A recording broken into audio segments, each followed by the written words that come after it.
Welcome back to our channel How to Guide, where we post guide videos. And in today's video, I'm gonna be showing you guys how you guys can create yourself a Netflix account. And it's pretty simple, so follow the step which I'm gonna be showing. But before that, if you guys are new to our channel How to Guide, then don't forget to hit the like and subscribe to our YouTube channel with notification on, so you guys can get notified for our future video.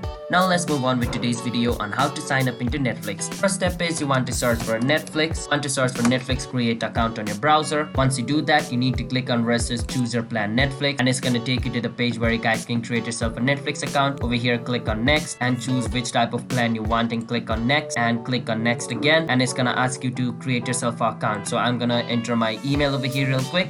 After you enter your email, you need to create a password for your account over here and click on next. And on the next step, it's gonna ask you to choose a payment method, because in order to create yourself a Netflix account, you need to pay for it, because Netflix is a paid platform where you guys need to pay on monthly basis in order to watch their content. Alright, so choose a method of payment over here. After you choose a method of payment, you need to click on continue to PayPal, because I chose PayPal. So after I click on continue to PayPal, it's gonna ask me to log in into my PayPal account, and after I log in into my PayPal account and pay for the Netflix subscription, so once I pay for my Netflix subscription, my Netflix will be bought, and I can log in into my Netflix account using the email and password I registered in using it, and my Netflix should open up and I should be able to watch the series and other stuff on Netflix. Alright, so yeah, that's basically how you guys can create yourself a Netflix account. So if you guys found our video helpful, then don't forget to hit the like and subscribe to our channel How to Guide, and I'll see you guys next time. Bye bye.